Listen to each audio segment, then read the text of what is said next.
Ღვთისათა და წმინდისა სულისათა. ამინ.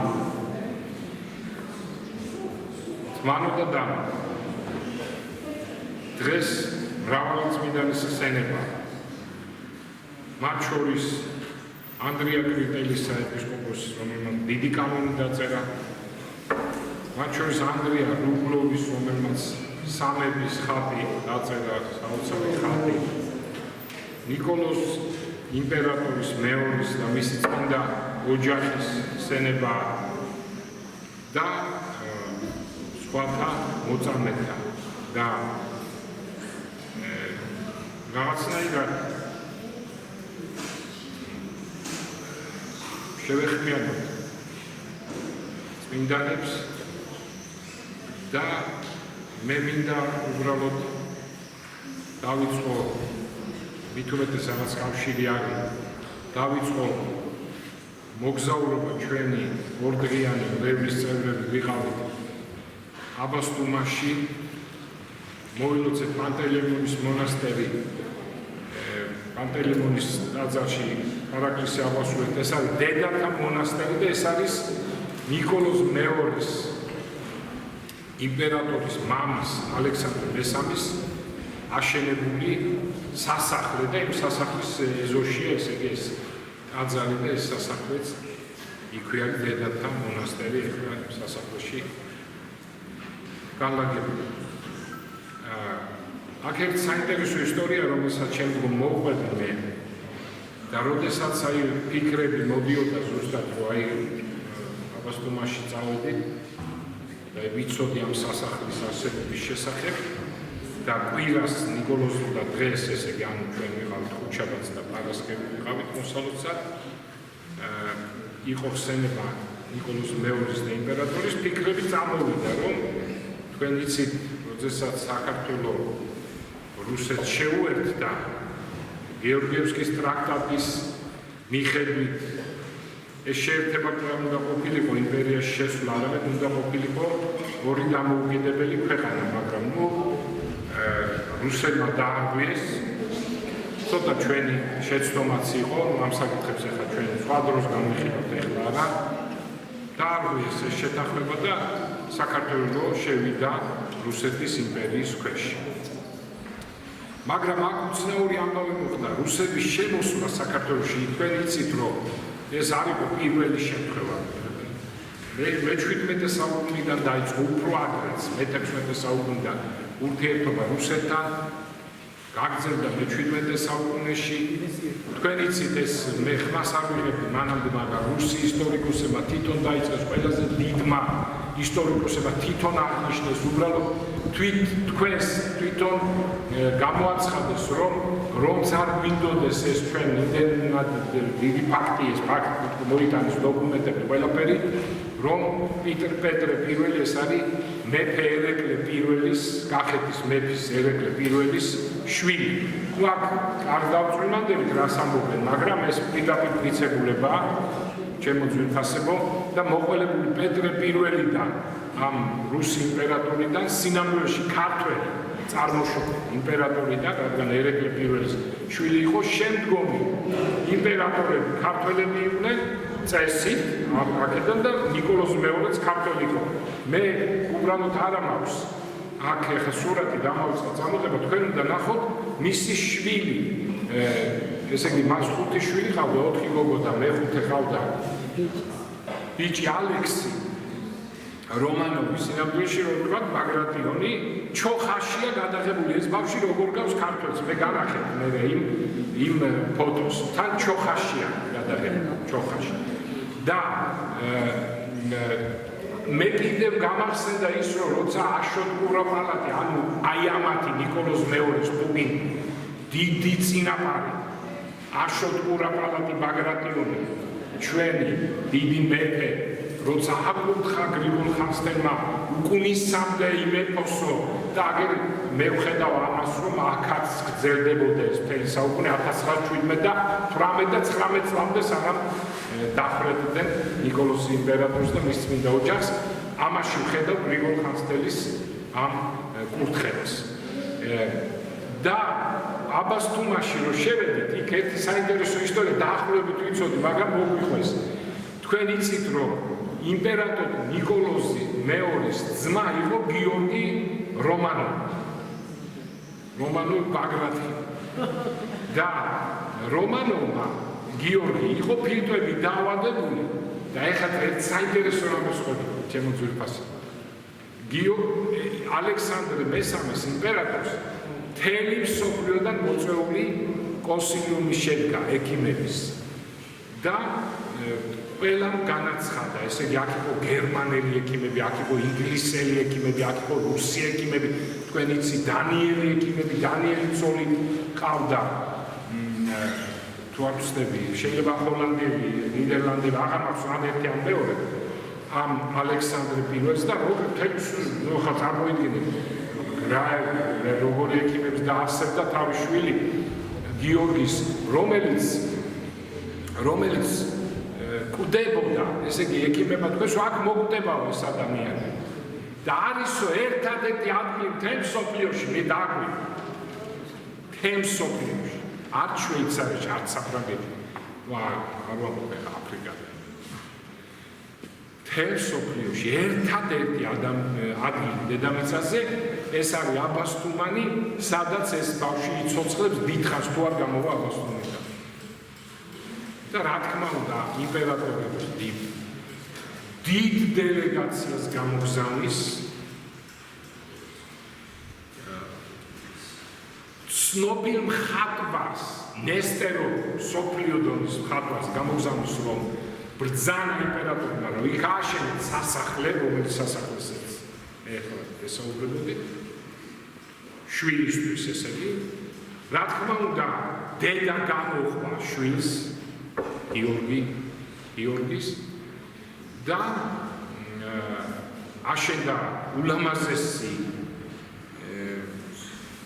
სასახლე, რომელიც რაღაც გაუგებარ გარემოში იქნა დაწვეს რა მოკლედ.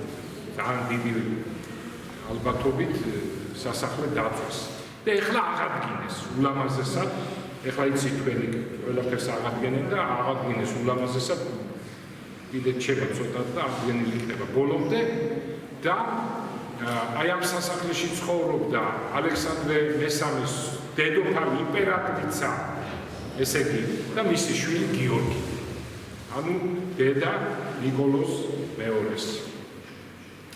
და მართლაც ბავშვი გამოცოცხლდა, ესე იგი, ისეთი ჰაერია მოსკოვში.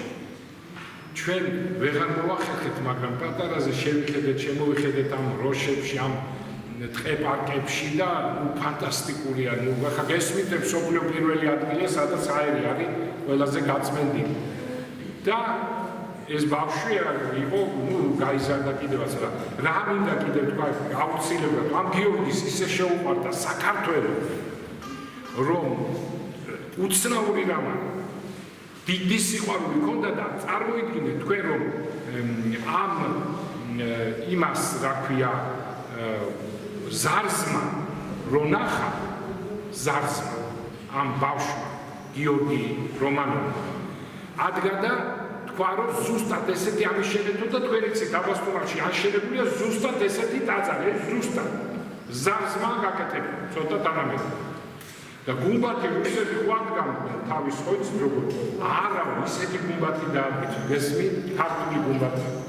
და დაადგეს ეს ქართული გუმბათი, თქვენ წარმოიდგინეთ, და ესე იგი, ამ ქართულ გუმბათი და აი ქართული ტაძარები მოახატინეს ნესტეროს, რომელიც იქ მსოფლიოში ცნობილი მხატვარი იყო, ნესტერო, მისი ნახატები დილის ფასადები.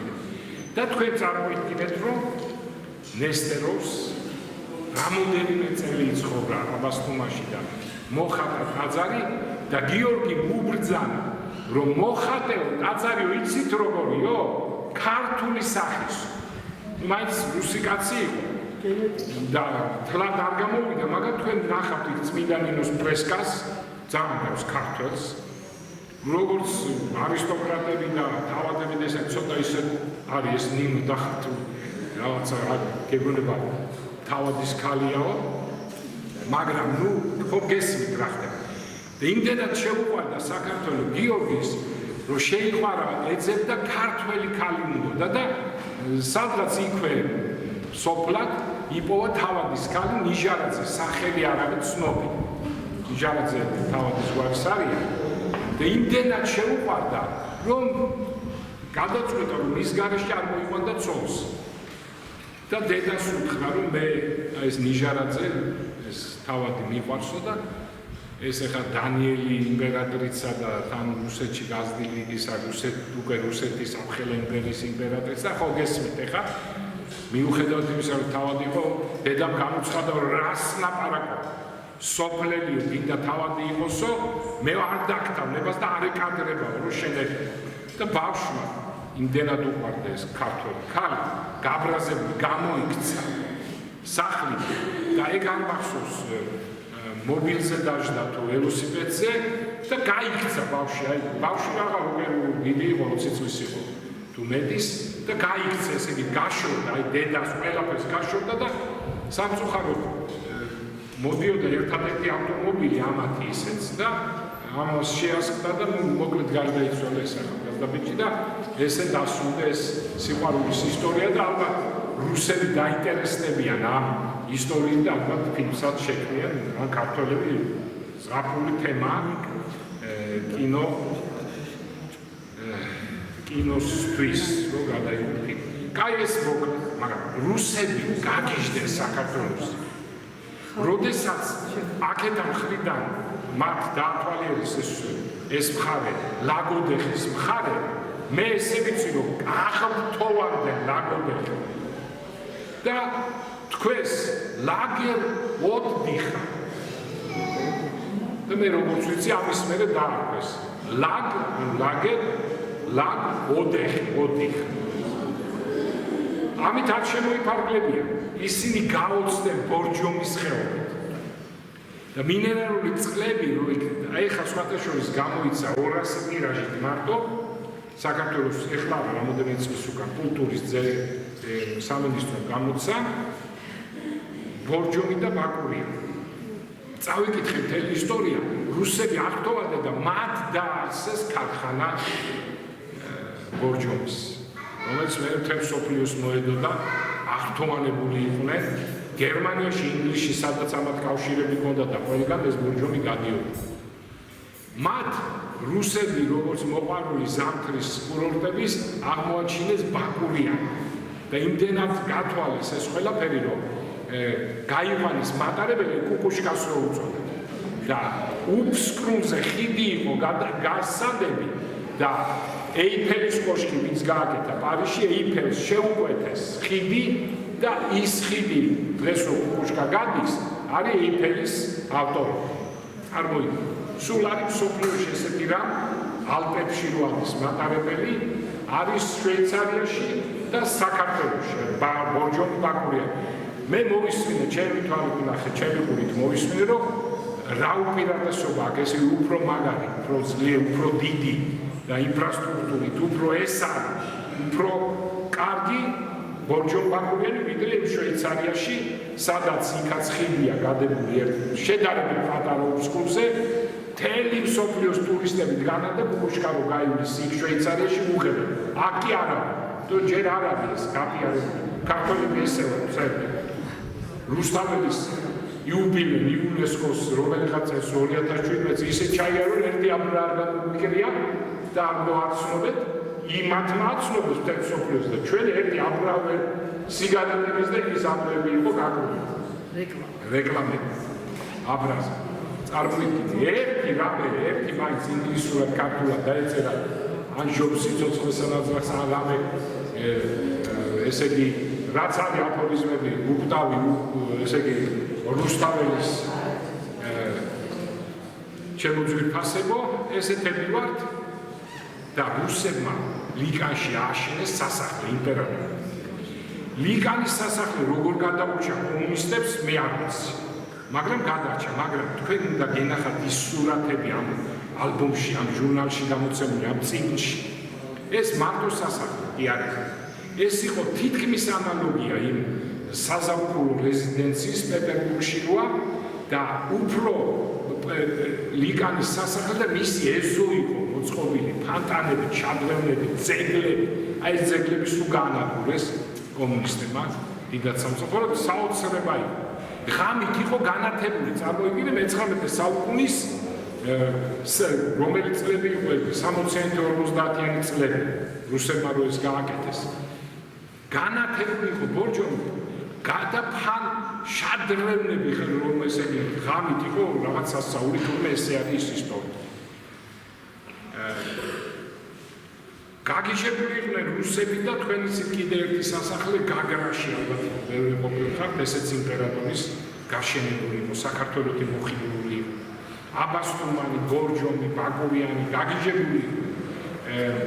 ესე იგი გაგრა, თქვენ იცით სოხუმთან ახალი ათონი, ახალი ის დაარსეს და ახალი ათონი უწოდეს რა დიდებული ტაძარი ააშენეს მონასტერი. მოკლედ გაოცებული და გაგიჟებული იყვნენ რუსები. გაგიჟებული იყვნენ, გაოცებული იყვნენ, როცა პუშკინი შემოვიდა და დაინახა გერგეთის სამება და დაინახა ეს საოცარი ყაზბეგი, ესე იგი სტეფანწმინდის მწვერვალი და იკითხა, რომ ეს რა საოცარი ტაძარი ამ სიმაღლეზე როგორ ააშენესო და უთხრეს, უფრო მაღლა არის კიდე ერთი მონასტერი 4000 კილომეტრის ზღვის დონიდან, აი იქო ყაზბეგში, ესე იგი სტეფანწმინდის მყინვარზე და მაშინ ცნობილი შედევრი, ლექსი დაწერა ყველაფერი შედევრია პუშკინის მონასტერი ნაკავკაზე რაღაც ესე ქვია, სადაც ესეთი აზრია, ზეპირადაც კი ვიცოდი, დამავსა რუსულად. აზრია გადავებული. რა ბედნიერება იყო, რა ბედნიერება ყავდეს ღმერთი მეზობლა. ეს აზრია გადავებული ამ დიდებულ ლექსში.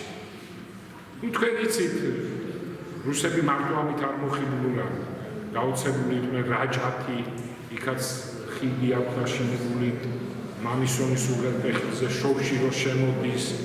გაგიჟებული ბევრი შეიძლება ჩამოთვალო. ძალიან ბევრი. გაიყვანეს რკინიგზა და ისეთი სადგურები, ისეთი ლამაზი სადგურები გააკეთეს თბილისშიც, ვისაც გახსოვთ უბრალოდ აღარ აკმაყოფილებს. ეგლებად არის აღიარებული. ამას წინათ ნახე დოკუმენტალური ფილმი გერმანელების გადაღებული, თუ არ ვცდები ზვარი, სადაც ახლა ჩინელებს გყავთ გვირაბები რკინიგზის.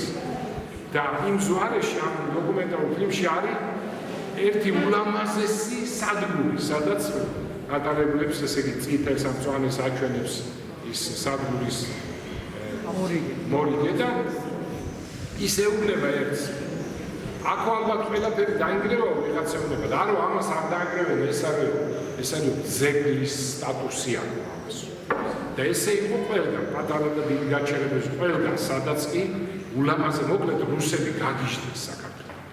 ისინი მოიხიბნენ საქართველოსი და თბილისი მათ აქციეს, თქვენ იცით პლეხანოვი, დავით აღმაშენებელი ეხლა და რუსთაველი,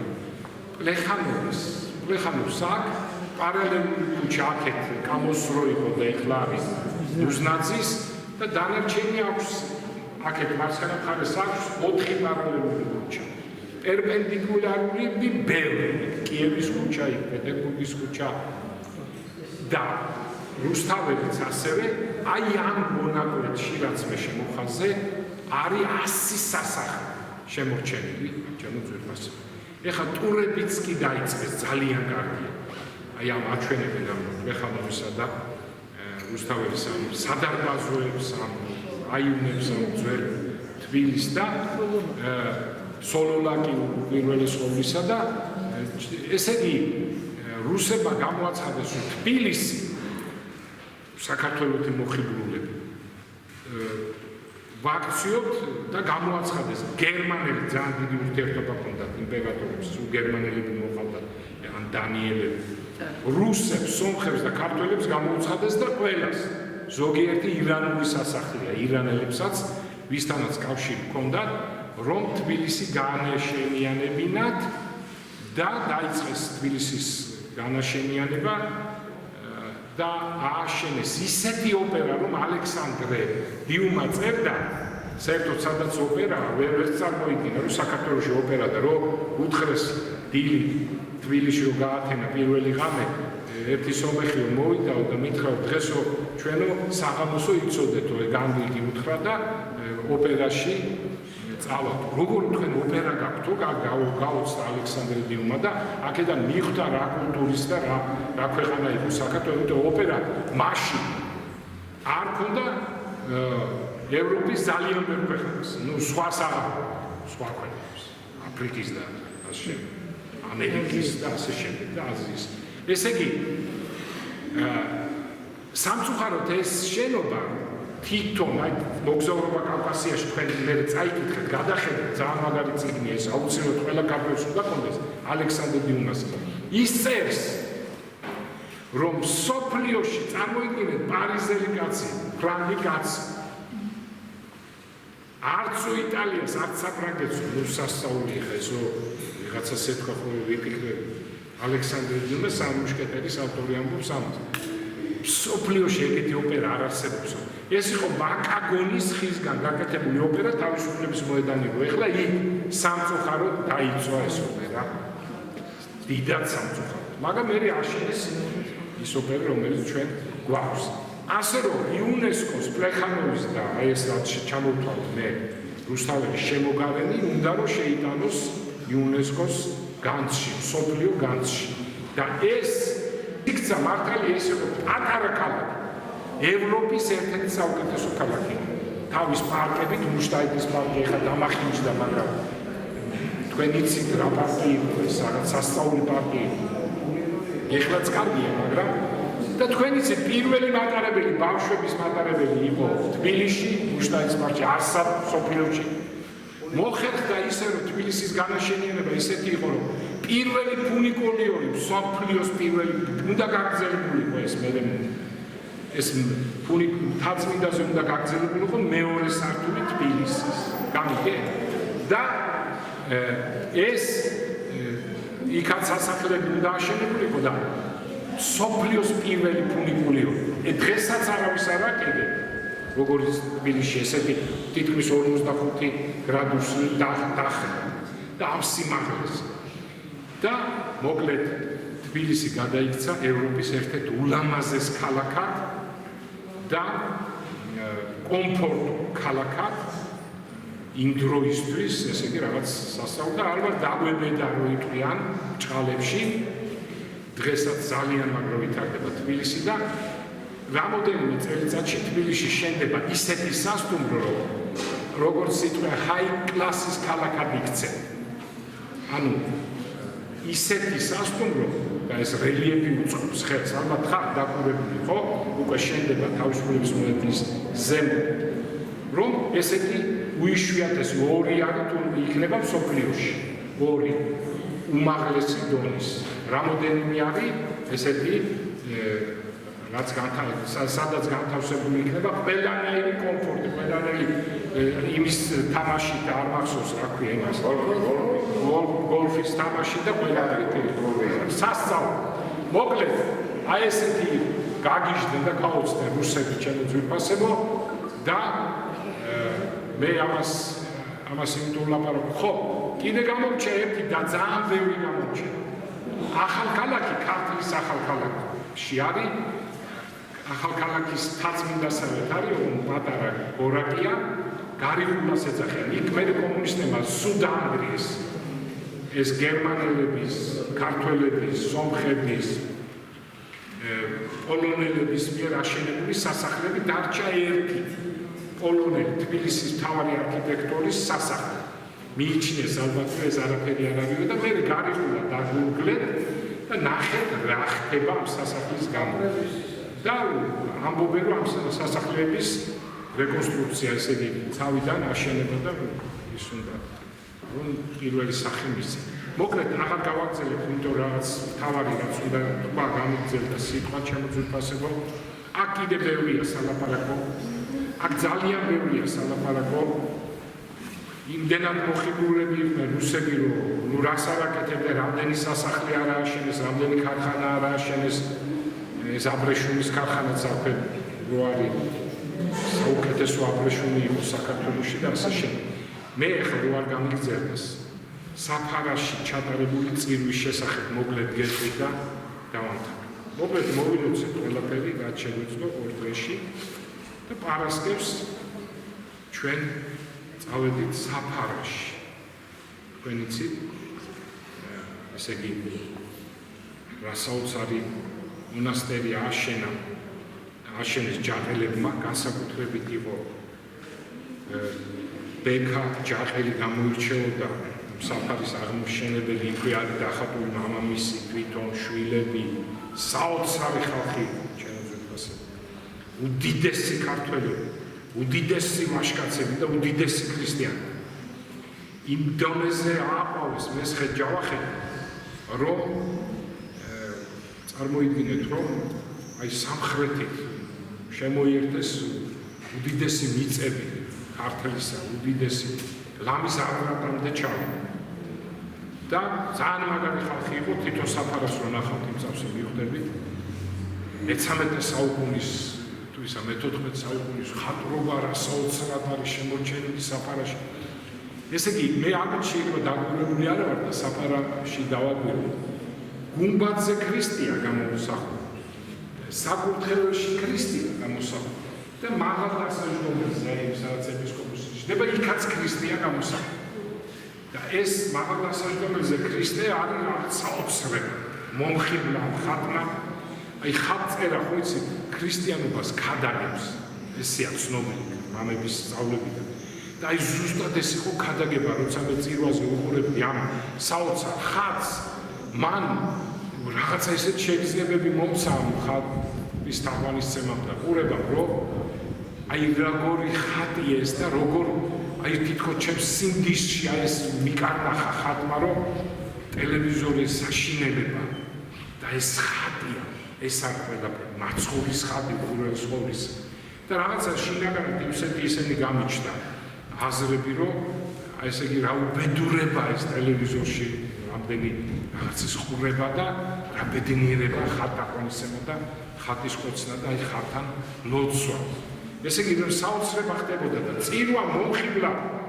ეს იყო მე თქვი კიდევაც რომ გამოვედი წირვის ბოლოს ბერებო მამებო მე არ მინახია წირო 35 წლის უდელება ათონის ყველა მონასტერი მომილოცია და თქვენ იცით რომ საერთოდ ცნობილია ღვთისმსახურება ათონი ძველი ბიზანტიური რაღაცები გადმონაშთიეს და ძველი ბიზანტიური ღვთისმსახურება ეს ცნობილია ძალიან ზემოქმედებითია ადამიანებზე ზემოქმედებას ახდენს და მე ესეც ვთქვი რომ ასეთი წირვა მე არ მომისმენია ათონის მთაზეც არ განმიცდია ის რაც განმიცადე და თქვენ წარმოიდგინეთ ტიროდი თავისთავად აი ევქარისტიული კანონი რომ დაიწყო ტიროდი მე ესეთი რამ ათონზე არ მოსვლა ტიროდი წრეები მომდიოდა სამი ბერი გამოდა ისეთი აკუსტიკა იყო რომ გეგონებოდა დიდი გუნდი იდგა მაგრამ აქ ყურადღება მისაქცევია ესენი გალობდნენ იცი არის მონასტრებში ქართულ მონასტრებში შეიძლება ათონის მონასტრებში იქ გალობა არის მაგრამ რაღაცა სხვა არის ეს სულიერი იყო გალობა წარაჩვეულებრივი იყო მელოდიურად და სულიერი გალობა იყო აი ესე ჩაგწვდებოდა ესე მოხიბლავდა და ევქარისტიული კანონის დროს შემოვიდა ზარებიც ხო მიიღეთ და სჭამეთ ამის შემდეგ ზარები ირეკება აი მე მინდა უთხრა თუმცა კანონში ესე არ გამოვა შეიძლება ესე ჯობდეს როგორც ჩვენ რეკავთ ზარებს რაც გიჟულად არა უთხრათ და ზარების ხმაც ისე შემოიყვანეს აი ამ ტკბილ განობაში რომ ზარმა კი არ გადაამეტა ხმა არამედ თითქოს ეს ზარები შეერწყან განობას ისე ჩუმად დაუკვეს ეს ზარები რომ აი გამაოგნებელი წირვა იყო ჩემო ძვირფასო აი არა ესეთი წირვა მე არ მომისმენია არ მინახია არ განმიცდია არაჩვეულებრივი იყო მამა ვლდელონა ზონი ისაია რომელსაც მიყავდა წირვა მაგ თხოვა რომ შენ წაიყვანე წირვა შენ ჩაატარე წირვა და მე უარი მითხარი იმიტომ რომ მინდოდა რომ ფლიანად განმეცადა ბერების წირვა რამე არ დამერგვია რომ მომესმინა და ვიყავი გვერდით დავდექი და ისე უსმენდი წირვა ესე ჩავატარე გვერდით რანგში და გამოუგნებელი და დიდი სიხარულია ჩემში რომ მე ვიპოვე და შემიძლია თამამად თქვა, რომ 10 წირვაზე უფრო დიდი წირვა ვნახე მე საქართველოში, საფრანგეთში, ჩემო ძვირფას. და ეს იყო ყველაზე დიდი სიხარული ჩემთვის, იმიტომ რომ მე რაღაცნაირად მაინც ბევრი წირვა ვნახია კარგი და ლამაზი საქართველოში, მაგრამ ეს ათონური ისეთი მომხიბლავი იყო, რომ და წუხდი ამაზე, იცით, წუხდი. ის კი არ არის, კი, მართლმადიდებლობა ერთიო, მაგრამ მაინც ხო იცი, რომ მინდოდა რომ ქართული წირვა უფრო აღმატებული ყოფილიყო, ეხლა მე აღარ ვამბობ პატრიარქის წირვა საოცრება, მაგრამ მე ვამბობ აი ესეთი ბევრი ათონი ხო ის არის მონასტერი, აი ბევრი სამყაროში, ბევრი ბერებთან რომ მენახა ესეთი წირვა ჩემი ძვირფასო და ვნახე და ვარ ძალიან მეგნიერი, რომ მე არა სუბიექტურად, არამედ ობიექტურად მე ესე იგი ვაღიარე, რომ ეს ჩვენი წირვა აღმატებული ამას არ შეიძლება არაფერი და დიდი მადლობა მოვუხადე მამა ისაიას და იმ სამ ბერებს ამ დიდი წირვისთვის და აქ ყველაზე მთავარი კიდე ერთი რამ არ მინდა რომ გამოვჩეს, გამოუცა მამა ისაია, რომელიც თქვენ იცით რომ როცა ჩვენ შევწირავთ არის შეიწირება იქ იმ შეწირული კარიგიდან პატარა ნამცეცები ეცემა ის თითეული არის ქრისტე და წერია კონდაკში რომ გვდევა მიაქციოს ყურადღება რომ ეს თითეული ნაწილი არ დარჩეს რომ უდიერად არ გადმოვარდეს და მე ფეხი არ დააბიჯოს ამიტომ ესეთი რამ წერია კონდაკში ესეთია მამების სწავლება რომ გვდევა ხელები უნდა ძალიან დიდხანს კარგად დააკვირდეს რომ ნამცეცი არ დარჩეს იმიტომ რომ თუ დარჩება გაიარა ჩამოვა და მე შენ თვითონ ფეხი დააბიჯე პირდაპირ წერი არის იუდას წოდება და მე გვდლებს ათონზე ესე ვაპირდებოდი და ესე ვარჩევდი რომელი იყო კაი გვდები ვინც იქიდგა და ამ ნამცეცებს ეძებდა თუ არ დარჩენილი პარცეთი და უცნობია ეს მოდელი ესე იგი ნამდვილი ქრისტიანი და ესაია გადამეტებულად ერთი ნახევარსაათი თუ არა 20 წუთი ესე აკეთებდა ზედმეტად მაგრამ ამას უხდება ზედმეტად რომ არ დარჩეს აი მეც კი მომეჩვენა რომ აი ზედმეტს აკეთებს მაგრამ ეს კარგი და ამით ნახე ეს რა სულიერად იყო და ერთი რამ გამახსენდა საქართველოში იყო ერთი რუსი მოდელი მე არ ვიცოდი მისი არ ვიცი მის შინაგანი ცხოვრება როგორი იყო და რა იყო მაგრამ რაღაცად მიყვარდა ეს მოდელი იმიტომ რომ ოდნავ გავდა სერაფიმ საყრელს და მე სემინარიაში ვსწავლობდი უცებ გუმბათზე რაღაც ჯვარი უნდა დაედგათ უნდა გაეწმინდა რაღაცა უნდა ეკრა და ოთახიდან დავინახე ეს მოდელი არა ის კაცო ამ გუმბათზე სამთავროს გუმბათზე თოკით 570 წლის მოდელი გავუგდი იქ რაღაცა გააკეთა ჩამოვიდა მივხვდი რომ რაღაცა ამ თასული იყო და ჩვენ რომ მივდიოდით იმ ტაძარში სადაც ეს ველი წირა ყოველთვის იყო აი რა ნამცეცები რაც თქვი დაგროვი ეს იქ საერთოდ არ წმინდა ანუ გამოდიოდა იუდას ცოდვაში და მე სხვა მოდელებსაც ვკითხე და სულ ჩვენც რომ მოვდივართ ესე ხდება აი ესე უდიერად იქცევა რა და მე გული დამწყდა რა თქმა უნდა იმიტომ რომ ეს კაცი სერაფიმ საყრელს რო კაცი გავს რო დაინახავს 70 წლის მოდელი ავიდა გუმბათზე ესეთ რამეს აკეთებს რაღაცნაირად მონასტერში წირავს რაღაცნაირად სიმპათია გაგიჩნდება და ძალიან გული დამწყდა მე მისი სახელი დამოვიწყდა ერთი პერიოდი სულო ამ მოდელს რა ის სიყვარული მე გავიგეთ ესეთი ამბავი თურმე ეს ყოფილა ძველი სპეციალისტი გასაღებების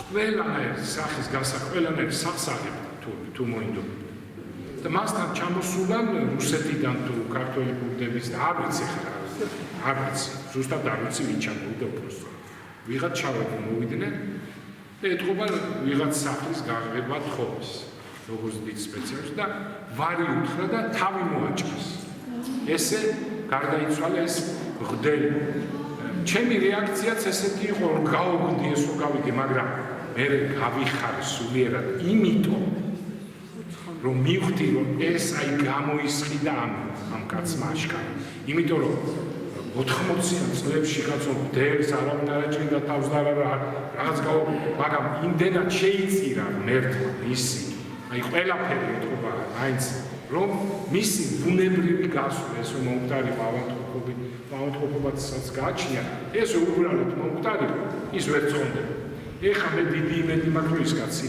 წონდება ის ხდება გამიგეთ აი ესეც საოცარია და მოკლედ გარემო საფარის ტყეში თაში მე-13 თუ მე-14 საუკუნის საოცარი საფარი ბექა ჯაყელების აშენებული საფარი მე-14 საუკუნის საოცარი ქართული ფრესკები და საოცარი ქართული წირვა აი ამან ისე იმოქმედა რომ თითქოს მე მანამდე არაფერი არ მინახია და არ განვიცდი ეს ყველაფერი და მე ვთქვი ავტობუსში რომ მოვდიოდი ფიქრობდი რა დიდი კულტურის მატარებლები არიან და გადამცემნი საერთოდ ბერები დემონაზვნები და მონასტერი და საერთოდ ეკლესია ჩემს უფრას აი ხა მე რაც ვნახე ეს იყო ქართული კულტურის ზენიტი ქართული კულტურის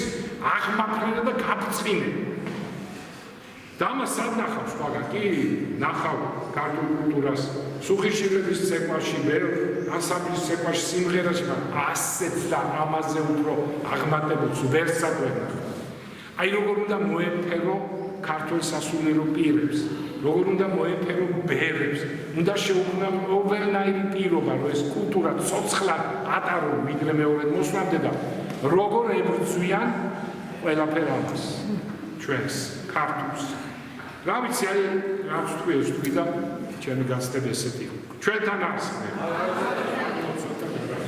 დიდი ჯვარი ორშაბათს წირვა მამა ირიანი წირავს